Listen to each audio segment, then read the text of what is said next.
I'm back with another weekly recap.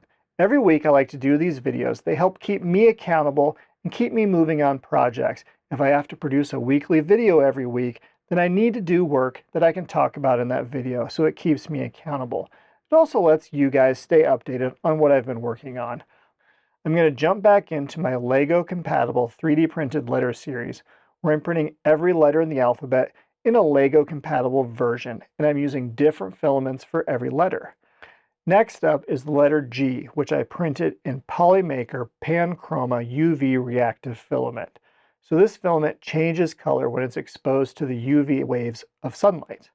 It starts out as a neutral plain whitish PLA color, and then when it's exposed to UV sunlight, it turns this orange color.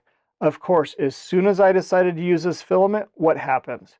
It becomes cloudy and rainy in my area for 3 or 4 days. I finally gave up and stuck it outside on the deck, and I still got a nice orange color even though it was a partly cloudy day. Keep in mind, this is not reacting to heat. This is reacting to UV wavelengths from the sun. So it's not going to just react to a warm environment. It doesn't even really work well through a window, but if you stick that outside on a nice sunny day, it's going to transition to orange.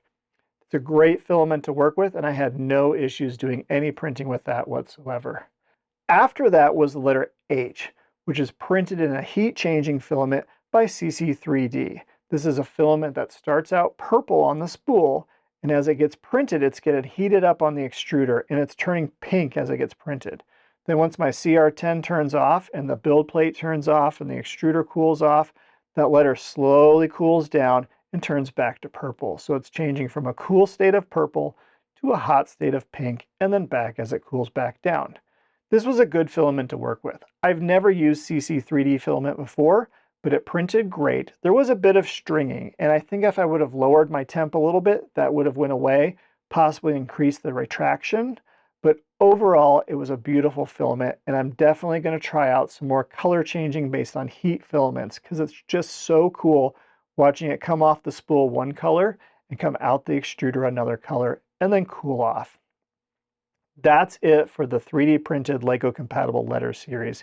Go ahead and drop down below and let me know what colors you thought are the coolest and which ones I should try next. Next up is my leather related projects, and as I said last week, I was going to start batching out a few wallets to put up on my website to sell, but of course I ran into a snag. I wanted to bevel the edges that I can't get to once it's assembled. So this one here where the credit cards slide in, and this one here where your license slides in. That I didn't have any issues with. I added a nice bevel, and that was it for the day. But in the next video, it was time to burnish those edges. As I was doing that though, I noticed a problem with the driver's license window. Let me go up a little bit closer and see if you can tell. It's very subtle. But once I noticed it, it started driving me crazy, and I went back to the original design to see what I had done wrong. If you didn't notice, every corner of this box is rounded over, except this one right here. It's still a 90-degree angle. The roundovers provide no specific function, but they do add to the aesthetics of the piece. And once you notice one of them doesn't have a roundover on it, it's super annoying. So I went back to the design, and it took me a little bit to figure out that one of the edges wasn't mirrored properly in the software. And once I took care of that, all was good. But now I need to recut 4 of these pieces for the 4 wallets I was making. And of course, there's always a complication with that.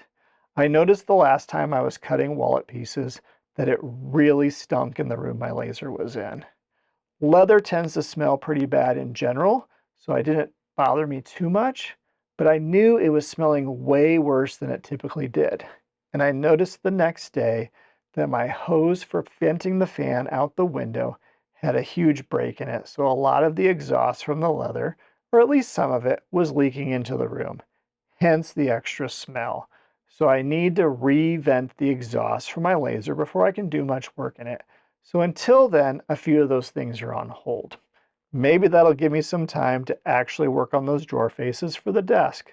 Who knows, but I'm hoping to get a little bit of extra work in because we have a 4-day holiday weekend coming up.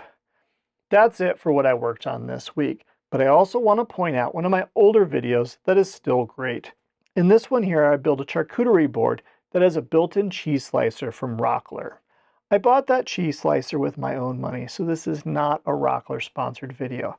But hey Rockler, if you want to send me a few goodies, I'm not going to complain. I really liked this cutting board because I had to think a little bit when I was building it. The groove for the cheese slicer does not go all the way through the board. The board alternates walnut, maple, and walnut, and that groove for the cheese slicer only goes a little over halfway through the board if I recall. So I had to figure out how to design and cut that properly so that everything fit. So I really liked that project because I had to think through a little bit of what needed to happen, and it turned out beautifully. I'm sure it cuts cheese great, but I gave it away as a Christmas present. And if you check out that video here too, you might be able to figure out how to make it as well and have time to get it done for Christmas. Other than that, I hope you enjoyed all these videos, and I'll see you next week. Until then, happy making.